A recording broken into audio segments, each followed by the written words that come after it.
रहा है? शकील जी,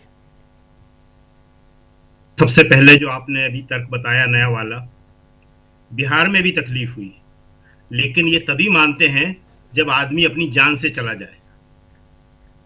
अब जान से जा रहे हैं तो ये कह रहे हैं। दूसरी बात, जो बिहार की जब बात आती है, बिहार में अगर ईआर के जरिए बीजेपी नहीं जीतती तो ये हमारा सवाल है, क्या इसे पूरे देश में लागू किया जाता जो ये 12 राज्यों में किया जा रहा है, उसके बाद शेष राज्यों में जाएगा। बिहार की जीत का सबसे बड़ा कारण ये एसआईआर, या जिसे व्यापक परिप्रेक्ष्य में राहुल गांधी वोट चोरी कह रहे हैं, वो है, जिसमें ईवीएम भी शामिल है, जिसमें वोटर लिस्ट बदलना भी शामिल है, नाम काटना, नाम जोड़ना भी शामिल है, ये सारी चीजें शामिल है। तो बिहार जो है अपने आप में एक बड़ा उदाहरण है कि अगर बिहार में ये रिजल्ट नहीं आते, 90% स्ट्राइक रेट नहीं आती, तो एसआईआर कहीं नहीं जाने वाला था, खत्म हो जाता वहीं के वहीं। उदाहरण देते हैं कि 2003 में भी कराया था। 2003 में बड़ा स्मूथली हुआ था, बड़े आराम से हुआ था, ऐसे मारामारी नहीं थी। आज तो क्रूरता की हद हो गई है। कोई संख्या किसी को नहीं मालूम कि कितने लोग मर चुके हैं और कितने लोगों ने आत्महत्या कर ली है। उत्तर प्रदेश का आपने जिक्र किया, उत्तर प्रदेश के कांग्रेस अध्यक्ष जो हैं अजय राय, वो घर घर जा रहे हैं। विजय कुमार वर्मा, वहां ब्रेन हेमरेज हो गया उनको, बीएलओ थे, उसके घर गए वो। तो विपक्ष तो कर रहा है, आंदोलन तो शुरू हो गया है, और संसद में ये बहुत जोरदार तरीके से उठेगा ही। एक बात और है, जो अभी आपने कहा, विपक्ष कह रहा है कि इनको सत्ता पक्ष कह रहा है या उनका मीडिया कह रहा है कि विपक्ष को मुद्दे ही समझ में नहीं आता है, जी, राहुल गलत मुद्दा उठा रहे हैं। बहुत अच्छी बात है, आपको तो खुश होना चाहिए कि राहुल गलत मुद्दे फंस गए, फंसा रहने दीजिए उनको। लेकिन नहीं, आप जानते हैं कि राहुल ने जो मुद्दा उठाया है 14 दिसंबर को, जो वो दिल्ली की रामलीला मैदान में रैली कर रहे हैं, वो एक ऐसा मुद्दा है जो आपको परेशान कर देगा। तो वोट चोरी पे ही तो है, एक सूत्री कार्यक्रम पे ही तो है वो। उन्होंने उसको बिखराया नहीं है, डाइल्यूट नहीं किया है। सिर्फ वोट चोरी के ऊपर 14 दिसंबर को रामलीला मैदान में कांग्रेस की महारैली होने जा रही है, और उससे पहले 1 दिसंबर से ही संसद का सत्र शुरू है, ये सोमवार है, ठीक अगले हफ्ते। उसमें ये बहुत जोरदार तरीके से उठेगा। अभी आपने जो अखिलेश का बयान बताया जी, अखिलेश ने जितने फोर्सफुली अटैक किया है, ऐसा ही फोर्स के साथ पूरा विपक्ष जो है संसद में करेगा। आप देखिए कि ये जो है, बहुत सारे सवाल हैं, बहुत सही कह रहे हैं आप, और जो सत्ता पक्ष उठा रहा है, उनका गोदी मीडिया उठा रहा है, जो नवभक्त बना दिए हैं वो उठा रहे हैं, तमाम एक बहुत बड़ा दायरा है उसका। तो वो पूछते हैं कि साहब एसआईआर से तकलीफ क्या है? एसआईआर से तकलीफ नहीं है, तकलीफ इस बात से है कि आप जनता को लगातार उलझाए रख के उसके जरूरी इशू जो है उनसे उनको भुलाना चाहते हैं। अभी कल जाते जाते चीफ जस्टिस क्या कह गए? कहीं कोई बात नहीं हो रही है, जनता को फुर्सत ही नहीं है। अभी आप जो कह रहे थे राजीव जी, इतना बड़ा सच है, सारे के सारे लोग सब काम छोड़ के एसआईआर में उलझे हुए हैं। जी, रोज मैसेज आ रहे हैं कि आज आपका बीएलओ आएगा, आज नहीं आएगा, कल आएगा, वो आरडब्ल्यू के ऑफिस में बैठा हुआ है, वो वहां नहीं है, वो फलानी सोसाइटी में गया है। लोग भाग रहे हैं।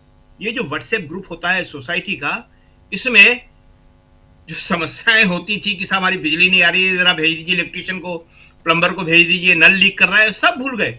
सिक्योरिटी की प्रॉब्लम है, सब भूल गए।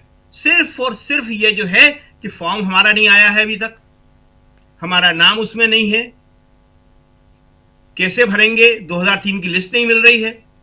तो पूरे देश को आपने इसमें उलझा दिया है। और ये मोदी जी आज से नहीं कर रहे हैं। ये नोटबंदी क्या करी थी उन्होंने?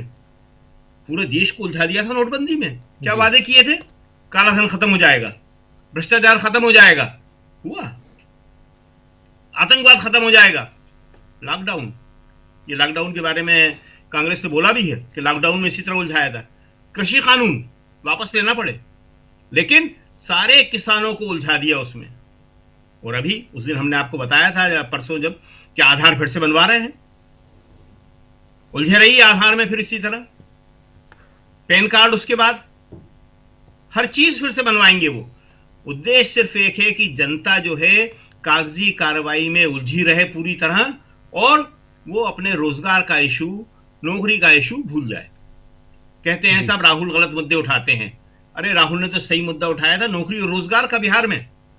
अगर आप एसआईआर नहीं लाते, अगर आप वोट चोरी नहीं करते, अगर चुनाव के बीच में गलत तरीके से 10-10 हजार रुपए नहीं देते, गलत प्रैक्टिस नहीं करते, तो क्या ये नतीजे संभव थे? सरकारी पैसा है, विपक्ष कैसे मुकाबला करेगा? सरकार का खजाना 15,000 दे देंगे भी आप बिहार में, केंद्र की तरफ से या राज्य सरकार की तरफ से दिए।